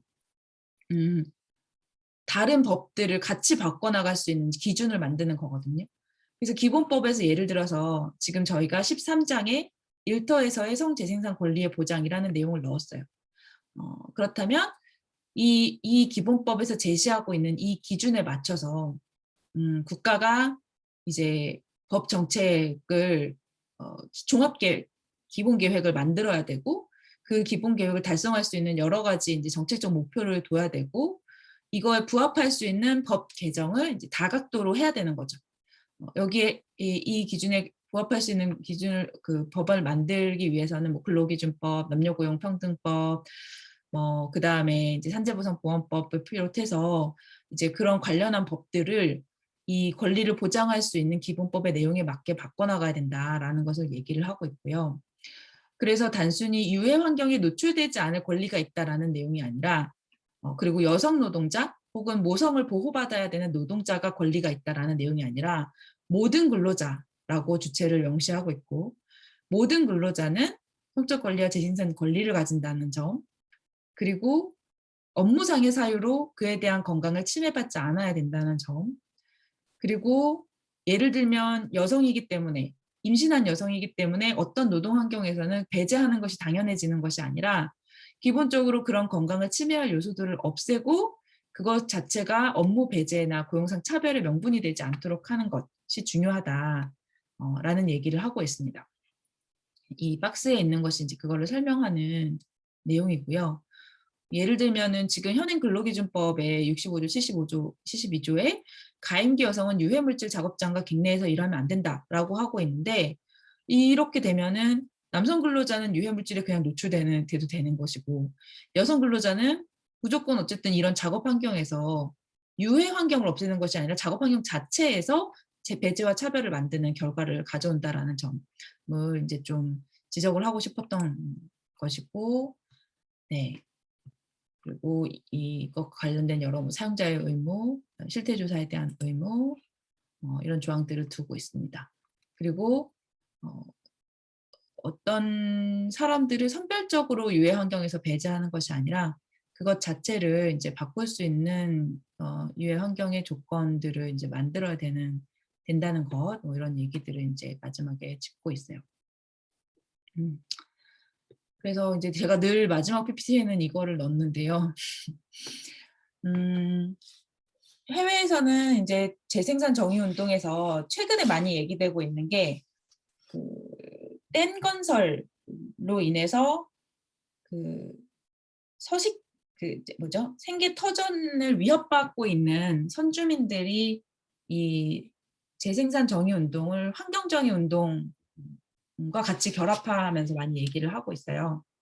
예를 들면 여기에 이제 굉장히 복잡한 요인들이 같이 엮이는데 뭐 어느 지역에 코카콜라 공장이 들어서 가지고 그 코카콜라 공장이 그 지역에 있는 물을 다 사용을 해서 그 지역에 인제 거주하던 사람들이 식수를 제대로 사용할 수가 없게 되고, 그리고 그러다 보니까 그 지역에서 하고 있던 농지나 이런 것들을 계속 유지할 수가 없어서 코카콜라 공장에 고용되거나 아니면 빈곤한 상태가 되어 버리는. 인데 그런 상황에서 기본적으로 그 공장의 뭐 오폐수로 인한 혹은 이제 식수의 오염으로 인한 유해 환경이 여기 이 지역민들의 이제 질병을 야기하거나 이세의 질환을 야기하는 문제는 기본이고, 더 나아가서는 그런 식으로 인제 이 생계 조건이나 이세의 재생산 자체가 인제 파괴되고 침해받음으로써 이 공동체의 유산을 계속 유지할 수 없다는 것. 그것 역시도 재생산 권리에 대한 침해, 재생산 정의의 방향을 침해하는 것으로 얘기를 하고 있어요. 그래서 앞으로 이 재생산 정의 운동에 관해서 얘기를 인제 확장해 나간다면 지금 우리가 인제 해왔던 많은 사회 운동의 내용들이 같이 적극적으로 연결될 수 있는 지점들이 있다고 보고요.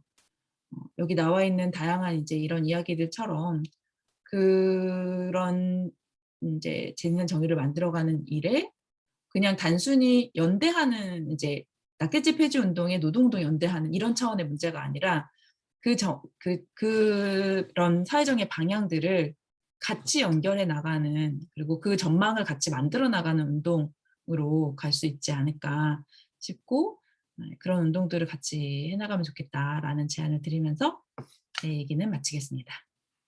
네. 예. 1시간 좀 더, 아니 1시간 10분, 20분 정도 걸렸네요. 좋은 얘기 많이 해 주셔서 감사합니다.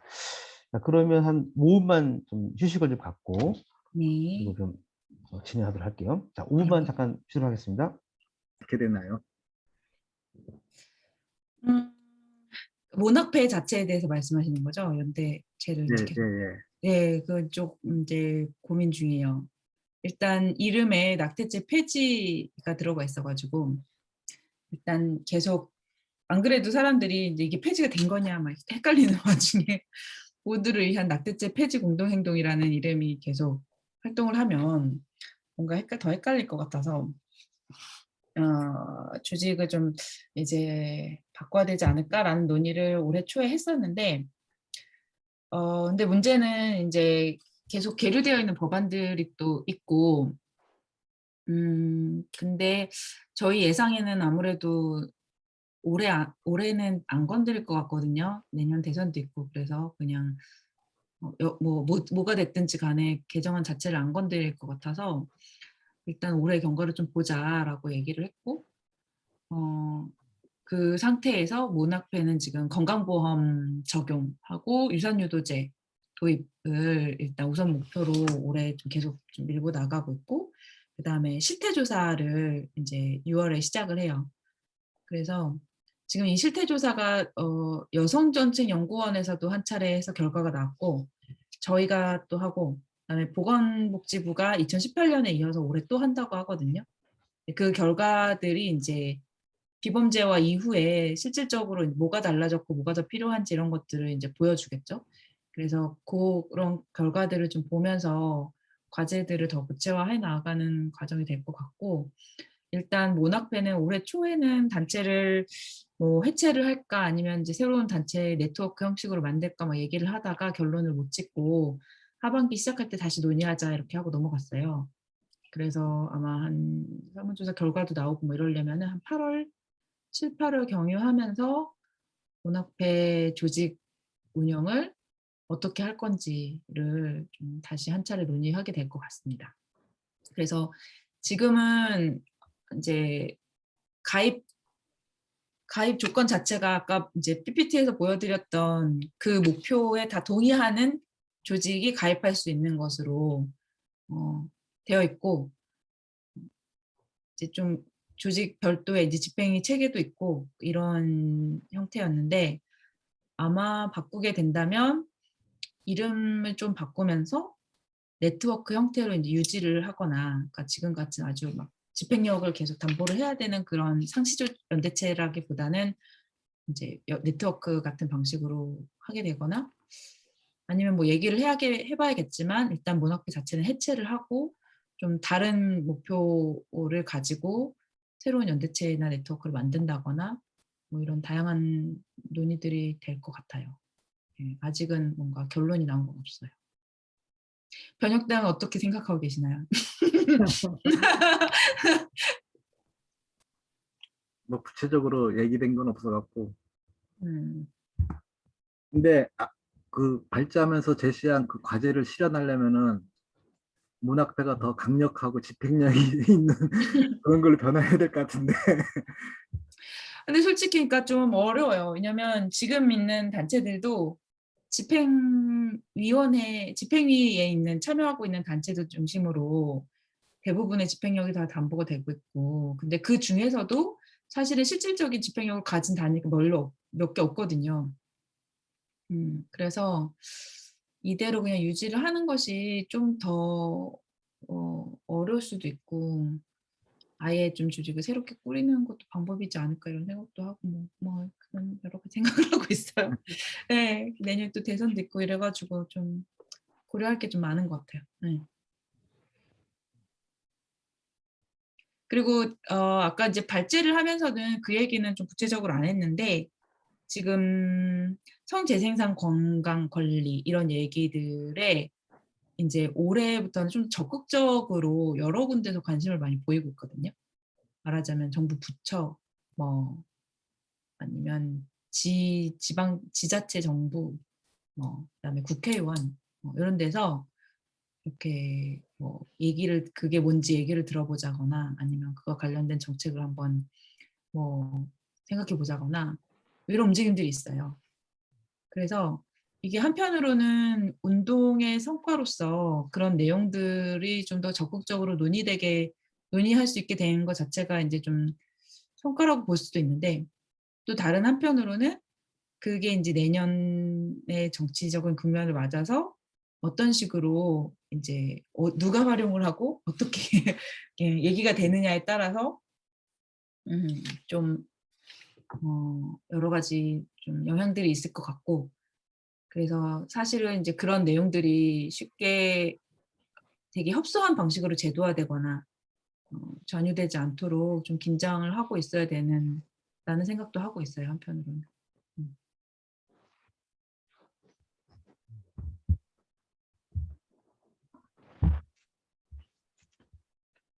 그리고 뭐 네. 인제 세부적인 거는 아까 말씀 안 드리고 뭐 넘어갔지만, 예를 들어서 유산유도제 같은 경우는 지금 식약처에 한국의 그러니까 외국의 그 약을 만드는 라인파마라는 회사하고 현대약품이 같이 컨소시엄으로 신청을 한 상태고, 근데 인제 식약처에서 아직 신청 승인 자체가 아직 이루어지지 않은 상태인데 그 검토 중인 상태여서, 뭐 한편에서는 뭐 "식약처가 좀 속도를 낼 거다." 이런 얘기도 있는데, 또 얼마 전에 보건복지부 말을 들으면 또 그렇지는 않은 것 같아서 계속 인제 사실은 눈치를 보고 있는 상황인 것 같고, 건강보험 같은 경우는 권인숙 의원이 건강법 개정안을 발의를 해놓은 상태이지만 법을 논의하는 것 자체가 지금 국회 분위기가 전혀 그쪽에 관심이 없어가지고, 근데 정부 부처는 또 법이 통과되지 않으면 우리가 뭐 움직일 수 없다 이런 식으로 지금 하고 있어서 어쨌든 그것도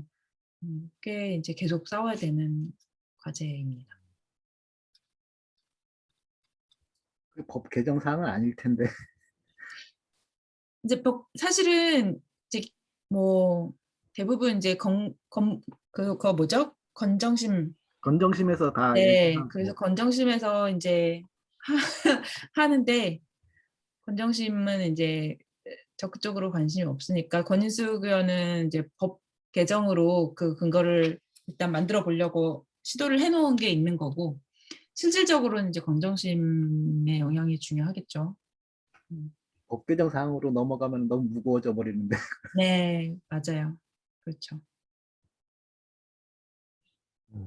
근데 그것도 되게 웃겨요. 그 질병이 아니면, 그러니까 대부분 이제 질병, 건강보험에 해당되는 것은 질병만 할 수 있다 이렇게 주장을 하는데, 남성의 뭐죠? 여성형 유방은 보험 적용 항목이거든요. 왜 그런 거는 보험 적용을 하고. 그래서 질병 코드야 만들어내면 다 되는 건데 뭐. 그러니까요. 이게 명분이 사실은 없어요. 음.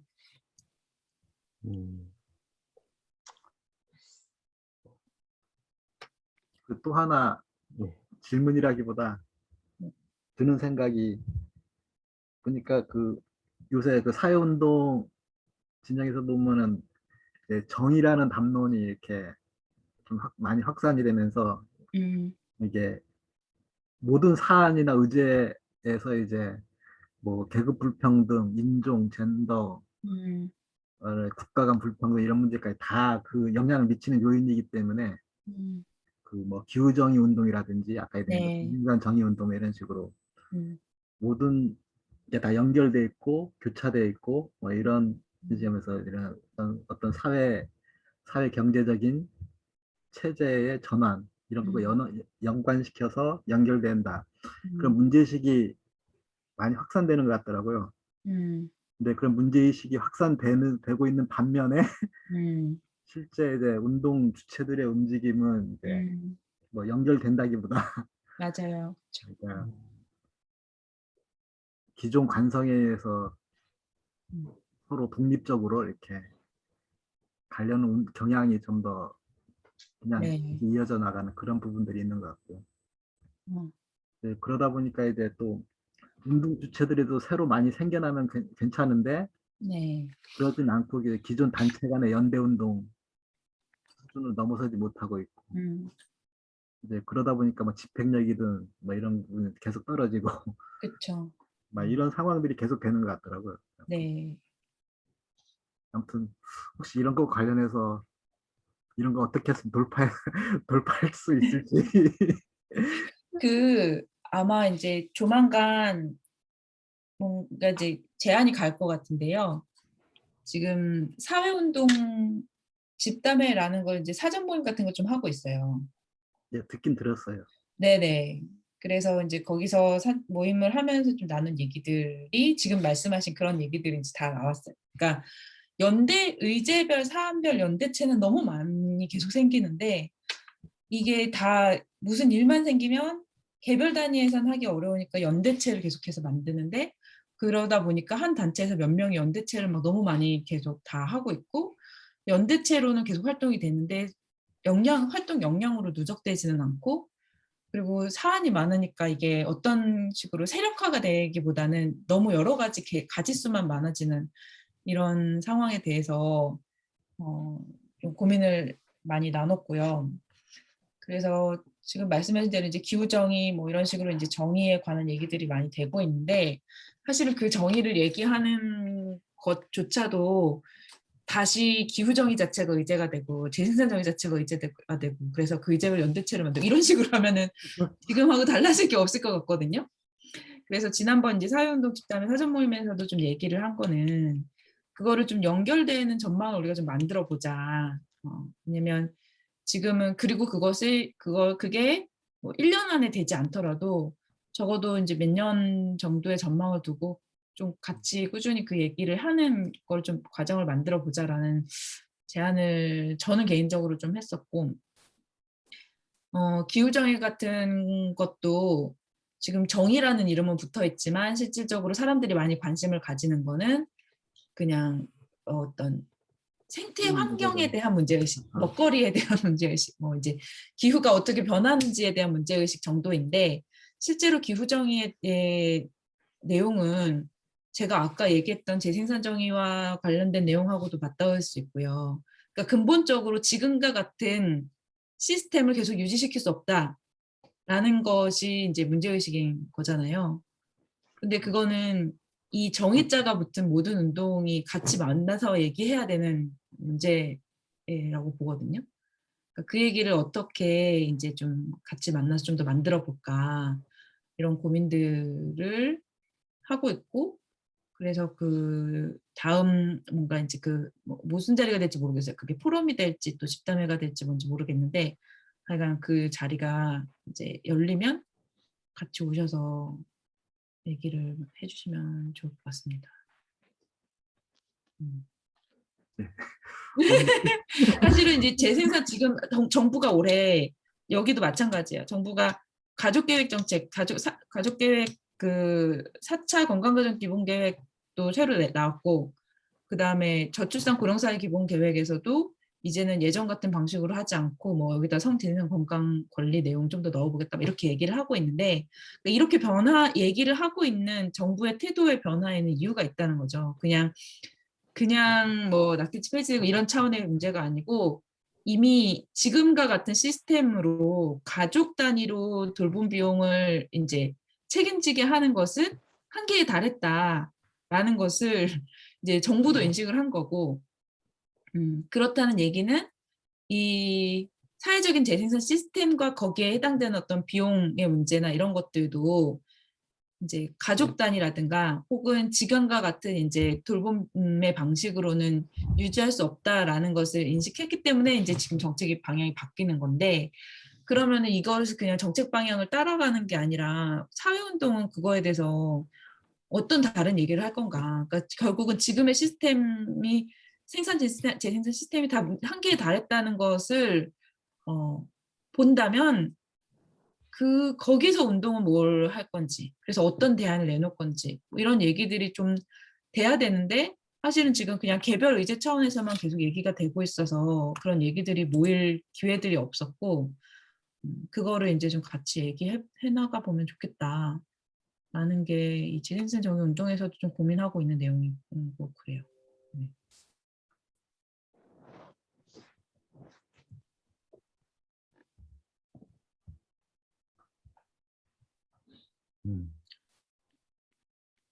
고민이 많이 같이 돼야 될 것 같아요. 네.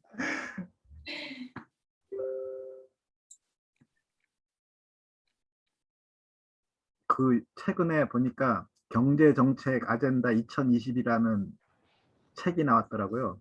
음, 이게 예전 기재부 관료했던 사람 3명이 쓴 건데, 음, 이제 거기에 보니까 우리 사회의 가장 중요한 과제 3가지 뭐 이렇게 제시하면서 음, 하나로, 그 중에 하나로 제시한 게 뭐냐면은 네거티브 인컴 텍스에 마이너스 소득세 이 제도를 도입해야 된다 뭐 이렇게, 그래서 구체적인 방안과 뭐 재원 마련까지 쭉 해놨더라고요. 그래요? 네, 아마 음. 이 내용이 다음 대선 때 국민의힘 후보 공약이 되지 않을까 아, 그런 생각이 드는데, 음, 그러니까 그 마이너스 소득세 내용이 보면은 그거 음, 하나로 모든 걸 다 포괄하겠다는 거예요. 그러니까 음, 기존 사회복지제도 다 해체하고 통합해서 이제 그걸로 이제 하자라는 제안인데, 그러니까 모든 복지제도를 이제 개인화하는 거죠. 음, 개인화시켜서 개인에게 뭘 이제 지급하는 네, 뭐 이런 식의 제도를 구상하고 있는데, 음, 그, 그 구상의 핵심이 이제 지금 기존 복지제도가 사각지대가 워낙 많으니까 그걸 하면 이제 사각지대를 없앨 수 있다 뭐 이런 이런 논리로 이렇게 쭉 얘기하려고 하는 것 같은데 음, 사람들한테 먹힐 것 같아. 너 그 내용을 쭉 보니까. 그래요? 안 그걸 하려고 좀 그랬는데 찾아봐야겠네요. 네. 그거 저기 그 음해소득세 그거는 예, 그 원래 제일 처음 얘기한 사람이 밀턴 프리드만이에요. 맞아요. 그 신자유주의 원조 대표적인 우파 정책이어가지고 음, 그러니까는 국내만 지금 얘기되는 게 아니라 저기 거의 우파 쪽에서 전 세계적으로 지금 다 얘기되고 있는 거죠. 나오는 그런 음, 정책들이어서 기본소득에 대한 대항마요. 우파의. 네. 주로 그런 식으로 많이 얘기가 되고 있는 편이에요. 네. 근데 그거를 굉장히 구체화시켜서 내놨더라고요. 음. 그러니까 뭔가 기본소득의 대항마로서 네, 맞아요. 그러니까 보는 거죠. 기본소득의 대항마니까 기본적으로 이제 개인한테 얼마씩 기본적으로 주는 건 있고 음, 이제 그것에 뭐 추가하든 부족분을 메워주는 개념이니까. 네, 음, 근데 이제 뭐 기본소득과 마찬가지로 거의 모든 복지제도는 다 음, 그걸로 일원화시키는 방식. 그렇죠. 통폐합하고 그래요. 음, 그걸 음, 전제로 해서 이제 얘기가 되는 거니까. 음. 네. 그걸 갖고 이제 논쟁이 붙을 것 같아요. 근데 이제 그 내용 안에는 이제 그래서 의료 서비스나 이런 부분은 포함이 안 돼 있는데, 그러니까 제반 현금으로 지급되는 여러 가지 뭐 복지 서비스는 다 그 안에 다 포함시키겠다는 그런 구상인 것 같고, 그것도 그렇게 뭐 많이 논쟁될 것 같지는 않은데. 워낙 그런 류의 지금 그 정책들이 많이 나와가지고 그런 것 중에 이제 하나 이렇게 그리고 저쪽도 이제 뭐 좀 자기들끼리 합의 볼 만한 대표 그런 공약이 있어야 되는데 이거는 이제 뭐 프리드먼이 먼저 얘기를 해놓은 거니까 그 우파 쪽에서 다 받아들이는 그런 정책들이니까 그냥 뭐 쉽게 얘기할 수 있는 그런 수준인 것 같아요. 이제 아는 사람은 아는 사람이야 뭐 다 그렇게 얘기할 수 있는데 이게 어떤 정치적인 아젠다로 딱 되면은 이게 별로 좋은 논쟁이 될 것 같지 않아서 음. 아니 뭐 준다는데요, 뭐. 아니 사실 그래서 이게 근데 좀 아직 저는 그 마이너스 소득세는 잘 몰라가지고 잘 모르겠지만 어쨌든 지금 돌아간 얘기로 이제 두 분이 하신 얘기를 이랑 이렇게 뭐 보면은 아무튼 지금 기본소득 얘기랑 그 다음에 가족 정책이 바뀌면서 복지의 수급 단위 기준 자체를 바꾸는 맞아요. 이랑 이런 것들이 지금 다 맞물려 있거든요. 네, 이제 거기 근거에 이제 그런 얘기를 제시하나요? 지금까지 복지제도는 가족에 근거한 것이었다. 네네.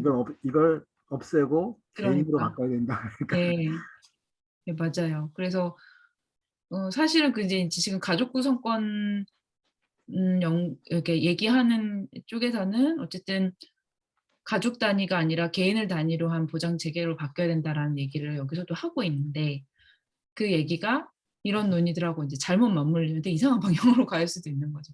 그렇게 될 가능성이 커요 보면은. 네. 음. 근데 그 저기 성과 재생산의 권리 네. 좀 아까 잠깐 읽어봤는데요. 그 다운받아가지고 홈페이지. 네. 근데 그 돌봄 쪽은 아예 다 빠져 있네요. 아, 그 법이요? 아, 예, 그러니까 그 기본 법안. 기본법? 아, 그다음에 네네. 법안에 성적 권리랑 그러니까 뭐 출산 뭐 이런 여기까지만 이제 딱 돼 있는 것 같고 그렇습니다. 오히려 고용 예리한. 부분은 조금 약간 특별하게 좀 다루는 그런 느낌이 듭니다. 맞아요. 원래는 특별하게 다루기 위해서가 아니라 원래 양육까지 다 이제 넣었어야 되는데 그 양육까지 넣으면 너무 덩치가 커져가지고 저희가 이제 그 법안에 양육 관련한 내용들은 막 이렇게 넣었다가 뺐어요.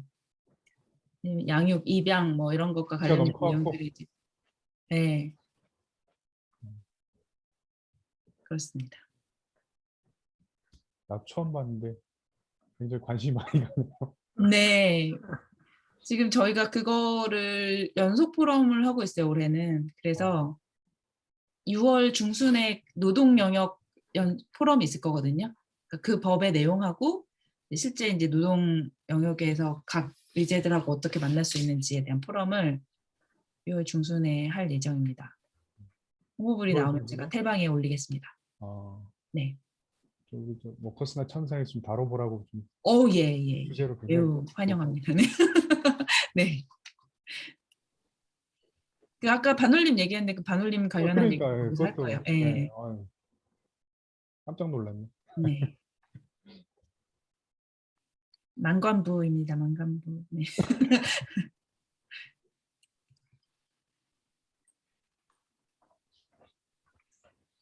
예, 네.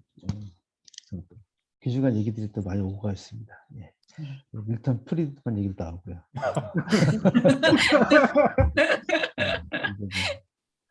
아는 얘기 나오니까 갑자기 막 급히 카메라를 켰어. 8시 50분인데요. 그러면 뭐 슬슬 이제 마무리하는 차원에서 뭐 발제자님이 한마디 그냥 해주시고 네, 마무리 짓는 걸로 하도록 하겠습니다. 네, 뭐 많이 얘기해가지고 뭐 딱히 네. 더 마무리할 건 없고요. 만관부이고요. 앞으로. 네, 근데 뭐 어쨌든 저는 오랜만에 또 이렇게 배워서 반가웠습니다. 근데 진짜 그리고 우리끼리만 듣기에는 굉장히 아까운 내용들이 많은데. 그래요. 네. 이게 다 기록을 해뒀기 때문에 그 유튜브에 네. 올라갈 겁니다. 네? 세상에. 네, 유튜브 어떡하지? 올라가서요. 네, 널리 공유가 될 겁니다. 나 많이 잘못 말한 거 없나? 전화를 해주세요. 네, 제가 오늘 이 자리에서 되게 편하게 얘기할 수 있었던 게 오늘 참여하신 분들이 어느 정도 이제 이런 내용에 대해서 같이 좀 깊이 있는 논의를 같이 고민해 주시지 않을까 하는 기대에서 사실은 오늘 참세상 웨비나는 특히 더 저는 좀 그런 기대를 가지고 있기도 했거든요. 그래서 오늘 뭐 지금 아까 9분 계셨는데 2분이 또 나가시긴 했지만 이거를 이 외부에서는 어쨌든 지금의 낙태죄 폐지 운동이 그냥 낙태죄 폐지된 거 정도 수준에서 많이 이해를 하고 계신데 이 운동하는 과정에서는 오늘 얘기했던 그런 많은 고민들이 있고 앞으로의 이제 여러 가족 정책 변화나 뭐 쟁산 정책 변화나 이런 데에서도 지금 마지막에 나왔던 그 얘기들이랑 좀 연결해서 해야 되는 고민들이 되게 많이 있어요. 그래서 이 논의가 고립되지 않도록 같이 많은 논의의 장을 만들어 주시면 좋겠습니다. 네. 네, 수고하셨습니다. 감사합니다. 네, 수고하셨습니다. 네. 수고하셨습니다. 네. 그러면 이제 마무리를 짓고요. 또 다음 주에도 우리 뵙도록 우리 다음 하겠습니다. 주 발제자 들어와 있어요. 그러신가요? 김천진 계시군요. 네. 네, 그러면 또 다음 주에 또 뵙도록 하겠습니다. 네, 마무리하겠습니다. 네, 네. 수고하셨습니다. 네. 예. 수고하셨습니다. 네.